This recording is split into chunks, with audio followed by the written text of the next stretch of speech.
Assalamualaikum warahmatullahi wabarakatuh. Kami dari kelompok 4. Di sini saya sebagai moderator. Perkenalkan, nama saya Muhammad Hasan Pagi. Saya Nurjani Alawa dan saya Muhammad Hidayat. Ini kami ingin mempresentasikan tentang interaksi kebenaran Al-Quran dan iptek. Interaksi kebenaran Al-Quran dan iptek. Jadi makalah ini membahas hubungan antara kebenaran Al-Quran dan perkembangan ilmu pengetahuan serta teknologi iptek. Jadi Al-Quran sebagai wahyu Allah Subhanahu wa Ta'ala memuat syarat ilmiah yang terbukti sesuai dengan temuan modern. Jadi studi ini bertujuan memperkuat keimanan dan mendorong pemanfaatan iptek secara etis sesuai ajaran Islam. Nah, dalam era kemajuan teknologi yang pesat, penting bagi umat Islam untuk menguasai dan memanfaatkan iptek dengan nilai moral dan etika Islam. Jadi Al-Quran memuat ajaran teologis dan ilmiah yang sejalan dengan perkembangan iptek, yang dimana kajian ini penting untuk memahami hubungan agama dan ilmu pengetahuan dalam kehidupan yang modern. Di sini ada 3 rumusan masalah yang dibahas. Yang pertama itu bukti ilmiah Al-Quran terkait iptek. Yang kedua, interaksi kebenaran Al-Quran dan iptek. Dan yang terakhir yaitu peran iptek dan panduan Al-Quran dalam penggunaannya. Dari penulisan makalah ini yaitu untuk mengidentifikasi bukti ilmiah dalam Al-Quran, menjelaskan hubungan Al-Quran dan iptek, serta menjelaskan peran iptek dan panduan etis Al-Quran, serta manfaatnya yaitu memahami hubungan Al-Quran dan iptek, memperkuat keimanan dengan bukti ilmiah, dan mendorong perkembangan iptek berlandaskan nilai-nilai Islam. Bukti ilmiah Al-Quran dalam berbagai bidang. Yang pertama itu lapisan atmosfer, yang dimana Al-Quran menyebut langit terdiri dari 7 lapisan, sesuai dengan ilmu meteorologi modern yang mengidentifikasi tujuan lapisan atmosfer bumi. Yang kedua, fungsi gunung. Jadi gunung digambarkan sebagai pasak bumi yang menstabilkan kerak, yang sejalan dengan penemuan geologi tentang akar gunung yang mencegah pergeseran lempeng tektonik. Yang ketiga, pertemuan dua lautan, yang dimana fenomena ini disebut dengan fenomena halocline.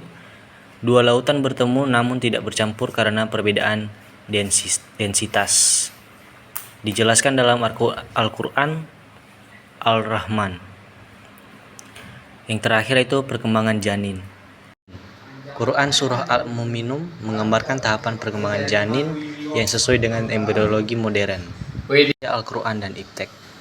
Yang pertama yaitu Al-Quran mendorong ilmu, di mana mendorong manusia untuk berpikir dan meneliti alam sebagai tanda kebesaran Allah Subhanahu wa Ta'ala. Yang kedua itu iptek memperkuat keimanan untuk memberikan penjelasan ilmiah terhadap fenomena yang disebut dalam Al-Quran. Yang terakhir itu kesesuaian kebenaran.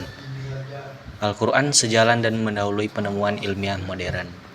Iptek dalam kehidupan dan panduan Al-Quran. Nah, yang pertama, meningkatkan kualitas hidup. Iptek berperan dalam kesehatan, pendidikan, komunikasi, dan transportasi. Yang kedua, menantang etis. Perkembangan teknologi membawa tentang moral yang harus dihadapi dengan bijak. Nah, yang ketiga, panduan moral Al-Quran. Penuntut penggunaan iptek agar tidak merugikan diri sendiri, orang lain, dan lingkungan. Al-Quran dalam penggunaan iptek, etika dan tanggung jawab. Penggunaan iptek harus berlandaskan nilai moral agar tidak menimbulkan kerusakan. Quran Surat Al-Baqarah ayat 195. Dan janganlah kamu menjatuhkan dirimu sendiri ke dalam kebinaan sebagai pedoman etis. Inovasi berkelanjutan, teknologi harus dikembangkan dengan mempertimbangkan dampak sosial dan lingkungan. Kesimpulannya, sinergi Al-Quran dan iptek.